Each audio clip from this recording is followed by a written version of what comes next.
Bonjour et bienvenue dans la 6e vidéo sur la chaîne Économétrie pas à pas, en continuité de la 5e vidéo consacrée à l'étude des lois statistiques usuelles. Si vous n'avez pas encore vu la 5e vidéo, je vous la recommande car elle pose les bases théoriques des notions pratiques que nous allons voir dans cette vidéo, à savoir identifier de manière pratique les lois statistiques à partir des données de l'observation. Cette vidéo sera donc exclusivement consacrée aux exemples d'application. Pour commencer, on part de ce tableau de données. Dans ce tableau, on dispose de 20 sujets d'études qu'on a numérotés de 1 à 20. Voilà. Ici, il s'agit bien d'un tableau complet, même si pour des raisons d'espace, j'ai préféré découper en deux sous-tableaux, mais il s'agit bien d'un seul tableau. Les individus sont numérotés de 1 à 20 et on a prélevé 4 variables, x1, x2, x3 et x4. Donc, en termes de descriptif, sur les 20 sujets, on dit qu'on va s'intéresser à une variable aléatoire x de manière générale et on procède à 4 vagues de prélèvement de cette variable. Donc, la première vague de prélèvement est notée x1, la deuxième vague est notée x2, la troisième vague x3 et la quatrième x4.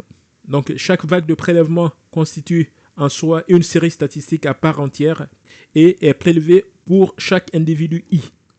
Pour prendre un exemple très concret, c'est comme si vous suivez par exemple un échantillon de patients atteints de diabète, donc les individus, les patients vont être numérotés de 1 à 20 et vous vous proposez de suivre ces patients au cours de l'année en faisant 4 prélèvements, 4 prélèvements du taux de glycémie, le taux de glycémie étant considéré comme la variable X, et en faisant 4 prélèvements, un prélèvement au cours de chaque trimestre. Donc au premier trimestre, vous prélevez le taux de glycémie, vous obtiendrez la série X1. Au deuxième trimestre, vous prélevez encore le taux de glycémie sur ces mêmes individus et vous obtiendrez la série X2, etc., jusqu'au trimestre 3 et trimestre 4 jusqu'à la fin de l'année. Donc, au final, vous obtiendrez 4 variables, 4 séries différentes, en fait. Même si on travaille de manière générale sur la même variable taux de glycémie, mais vous avez 4 séries statistiques différentes. Ce qui est important à savoir à ce niveau, c'est que les 4 vagues de prélèvement ne sont pas corrélées, en fait. Donc, il y a une indépendance de prélèvement. Lorsqu'on va faire le deuxième prélèvement, on ne pense même pas qu'on a fait le premier prélèvement. Peut-être même c'est de nouvelles personnes qui vont faire ce prélèvement. Donc, les premiers prélèvements n'ont aucune influence dans l'organisation, dans la manière de procéder, etc., dans les prochains prélèvements. Cette hypothèse d'indépendance des prélèvements des échantillons est totalement est fondamentale et conditionne la validité de nombreuses notions statistiques, en fait. C'est pour ça que la construction de l'échantillon est primordiale d'abord avant de commencer toute analyse statistique. Voilà.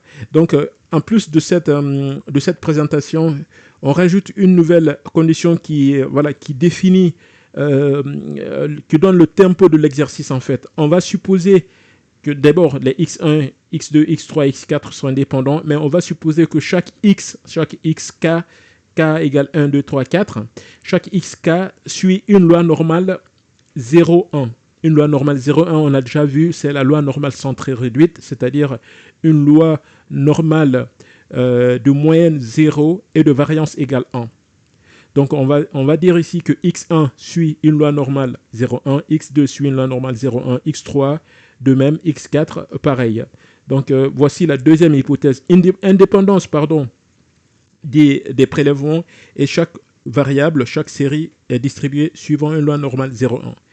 Voilà. Maintenant, pour la suite de l'exercice, on considère une variable y définie telle que yi, donc y pour chaque individu i est l'indice des individus, en fait, donc égale la somme des j allant de 1 à 3, xij.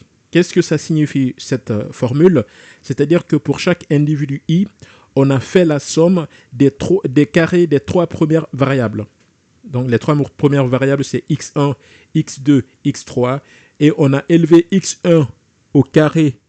Et ensuite, on a fait la somme avec x2 au carré. Et ensuite, on a ajouté x3 au carré. pour chaque individu, on entend bien ici. C'est pour ça qu'on a l'indice I ici. En gros, pour faire ce calcul, il suffit juste de considérer chaque individu et d'appliquer cette formule. Et on voit ici que X4 ne fait pas partie de ce calcul.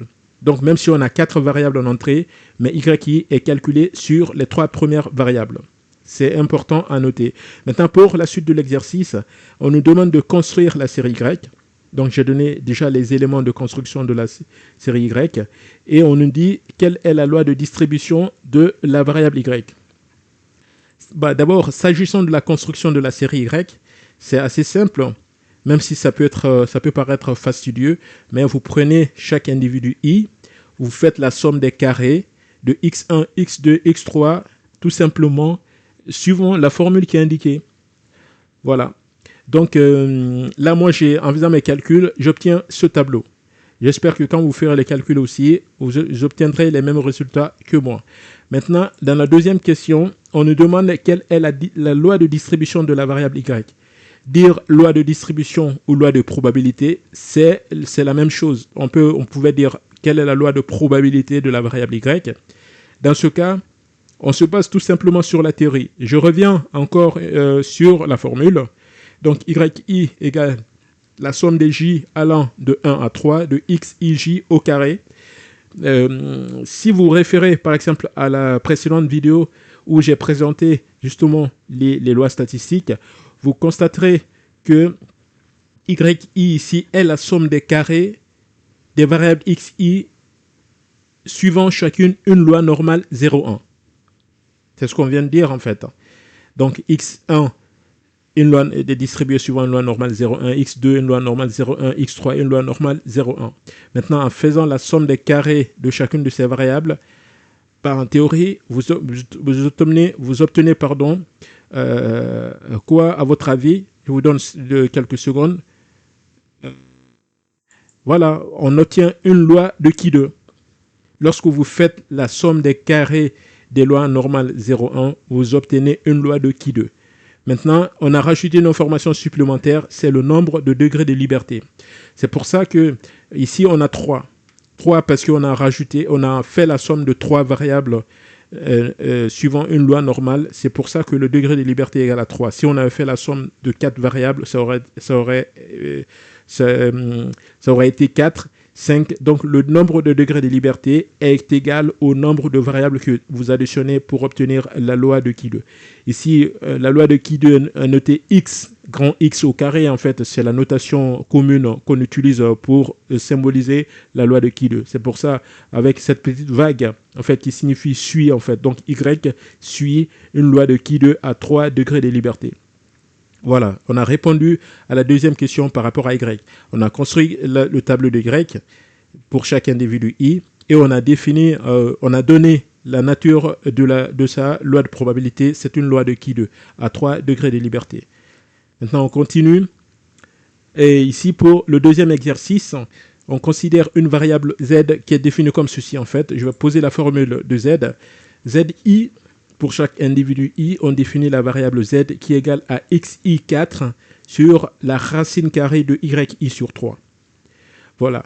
On connaît déjà XI4, c'est la quatrième colonne du premier tableau de données qu'on avait. On peut revenir, voilà. Vous pouvez revoir la vidéo et reprendre le tableau et noter à côté, hein, c'est la quatrième colonne. Et la racine carrée de YI, c'est ce qu'on vient de calculer en fait. Hein. C'est le tableau précédent. En fait, voilà, je reprends ce tableau, c'est les YI ici qu'on a. Voilà, et on a divisé YI par 3 en prenant la racine carrée. Donc, c'est la définition de la variable ZI. On n'en dit pas plus pour le moment. Il faut juste savoir que YI et ZI sont des variables calculées. En général, quand on fait des analyses statistiques ou des analyses économétriques, on a deux types de variables. Les variables brutes, c'est les variables qu'on observe, voilà, qui sont directement mesurées dans l'échantillon. Par exemple, vous faites une étude, vous prélevez les poids, les tailles, etc., etc. Ça, c'est les variables brutes. Mais vous pouvez avoir des variables ou encore des variables de premier niveau. C'est des variables observées. Maintenant, vous avez des variables calculées.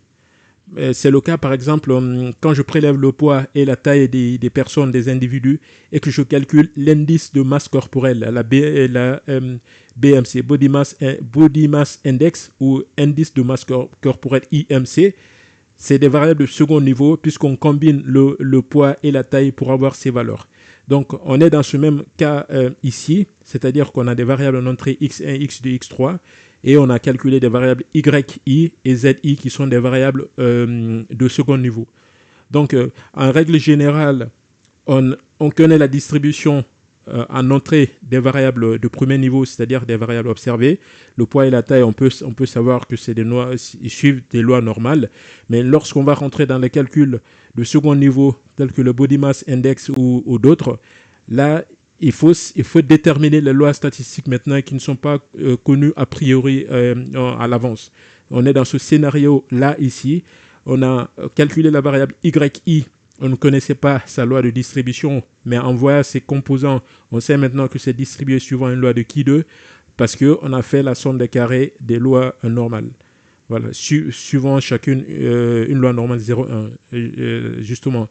Maintenant, on est dans un second cas où Zi égale xi4, voilà, divisé par la racine carrée de yi sur 3. Donc, les questions qu'on se pose ici, d'abord, c'est de construire la série Y. Ça commence toujours par ça. Donc, il faut construire la série Y. Il faut appliquer les formules avec les données qu'on a. Et ensuite, on nous demande de définir ou de donner la loi de distribution de la variable Z. Encore une fois, c'est la même chose. En termes de construction de la série, je refais les mêmes calculs en appliquant les formules pour chaque individu. Donc, j'obtiens 20 valeurs, une valeur par individu. Et vous pouvez aussi faire des calculs de votre côté. Et je suis sûr qu'on obtiendra probablement les mêmes résultats. Et ensuite, pour répondre à la deuxième question, quelle est la loi de distribution de la variable Z? Je vous recommande, encore une fois, de revoir la précédente vidéo pour savoir dans quel cas, dans quelle loi statistique on est dans ce scénario, c'est-à-dire Zi égale xi4 sur racine carrée de yi sur 3. Donc, je vous laisse quelques secondes. Ensuite, je détaille. Donc ici, en fait, sans d'ailleurs plus tarder, pour définir la loi statistique d'une variable calculée d'une variable il faut identifier la loi de distribution de ces différentes composantes. Ici, xi4 suit une loi normale 0,1. Y qui est une loi de Ki2. Il y a une théorie qui nous dit que quand on divise une loi normale 0,1 par la racine carrée d'une loi de Ki2 divisée par son nombre de degrés de liberté, on obtient une loi de Student. Aussi simplement que ça. Donc là, Z, on dira que Z est distribué suivant une loi de Student. Ici, la loi de Student a aussi un degré de son nombre de degrés de liberté, j'allais dire, puisque la loi de Ki2 a son nombre de degrés de liberté et que la loi de Student dérive de la loi de Ki2. Et donc, le nombre de degrés de liberté de la loi de Student est égal au nombre de degrés de liberté de la loi de Ki2. C'est pour ça qu'on a cette notation Z suit une loi de Student T, grand T ici, c'est la notation symbolique de la loi de Student. Quand vous voyez T généralement dans le calcul de test, etc., T au petit t, on fait référence à la loi de Student. Donc la variable Z ici qu'on a définie suit, donc il y a une petite vague, suit une loi de Student à 3 degrés de liberté. J'espère que cette explication est claire et précise pour vous. En tout cas, n'hésitez pas, si vous avez des questions, à les poser en commentaire de la vidéo. Et on pouvait justement, je pense qu'on va peut-être s'arrêter, on pouvait encore continuer l'exercice en rajoutant le cas de la loi de Fisher, qui est l'une des 4 lois qu'on rencontre plus dans les tests, on va dire, dans les tests statistiques économétriques, en fait, la loi normale 0,1, la loi de Ki2, la loi de Student et la loi de Fisher. Par définition, je rappelle, la loi de Fisher, c'est quand on a 2 variables, chacune suivant une loi de Ki2, et qu'on divise on divise 2 lois de Ki2 en fait. En divisant 2 lois de Ki2, on obtient une loi de Fisher.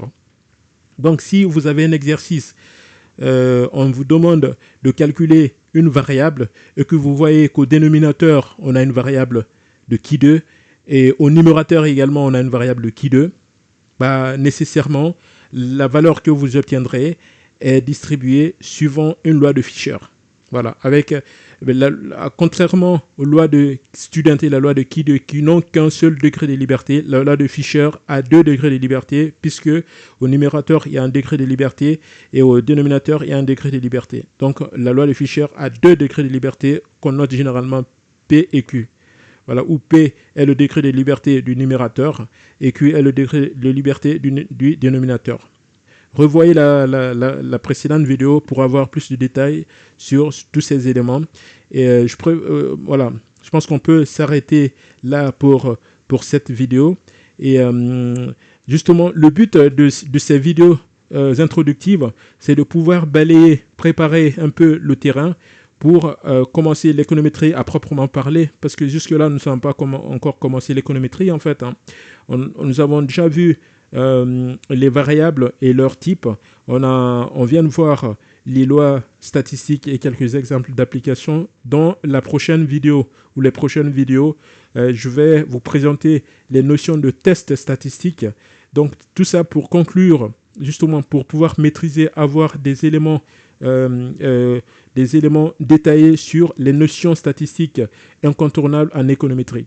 Donc vraiment soyez encore un peu plus patient parce que la maîtrise de ces différents éléments nous donnera des outils pour pouvoir maîtriser les différentes notions que nous allons rencontrer en économétrie. Donc je vous recommande d'ailleurs de vous abonner à la chaîne et d'activer la cloche de notification pour être informé de l'arrivée de nouvelles vidéos. Donc à très bientôt pour les prochaines vidéos.